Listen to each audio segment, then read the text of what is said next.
NFL recognizes one of our own, and find out what event is bringing women together. Next on Sinai-Grace Today.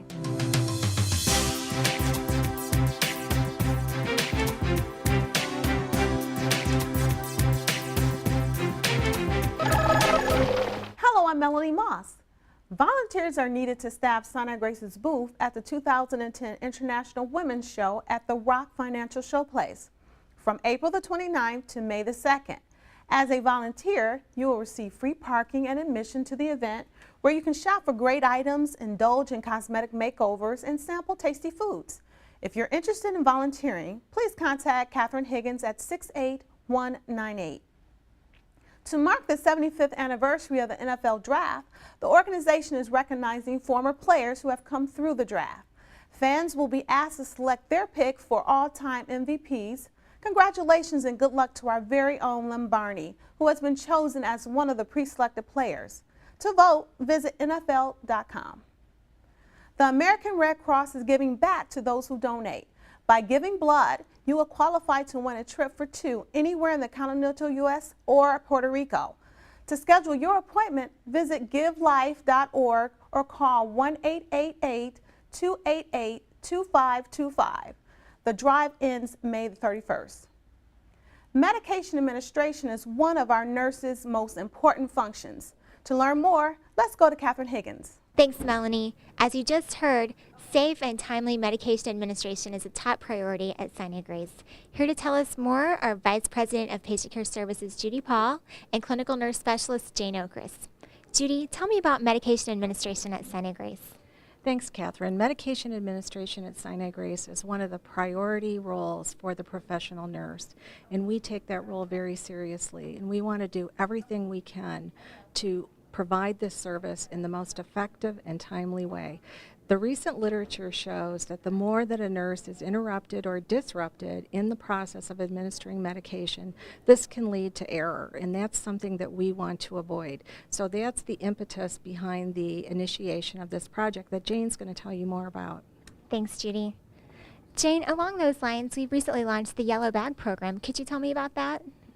The Yellow Bag project is a project we put into place to communicate the need to decrease the number of interruptions that a nurse might have to deal with in the medication administration process. So we wanted to find a way to communicate this information.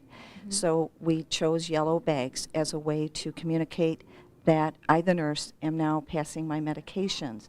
So if you need to ask me a question, could you stop and think, is it an emergent question or is it something that can wait? Right.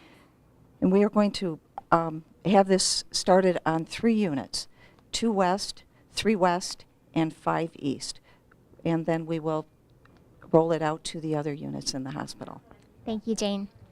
At Sinai-Grace, safe and timely medication administration is a top priority. So when you see a nurse holding a yellow bag, stop and think, is this an urgent issue or is this something that can wait? For Sinai-Grace Today, I'm Catherine Higgins.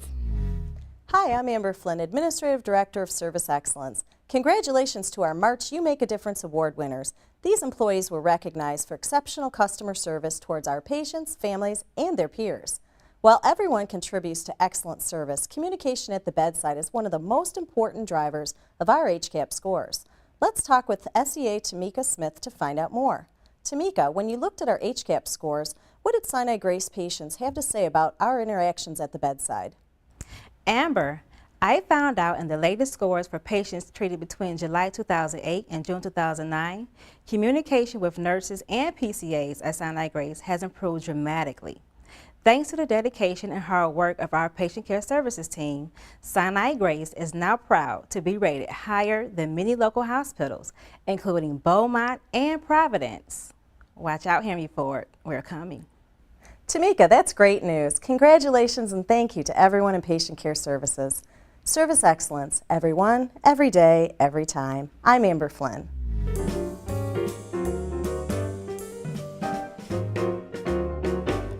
Hello, my friends. Conrad here. Well, by now, hopefully, we've all gotten used to the idea that Vanguard is coming. And hopefully by now, we've had a couple of the governmental entities approve the DMC's request for a Renaissance zone. As you know, that's going to cover all of downtown, so this deal can get closed, we think, perhaps as early as June 1. On to Sinai-Grace specific items, most specifically our finances, and we are doing well. As I indicated to many of you in the forums where we talked about Vanguard, this is not an issue where the DMC is being rescued. We made in February $1.5 million, $250,000 above our budget, and March is looking fantastic. Thank you. Let's all stay focused on what we have to do, which is improve customer service as we go forward to the new Sinai-Grace. A day in honor of our doctors on next week's Sinai-Grace Today. I'm Melanie Moss. Thanks for watching.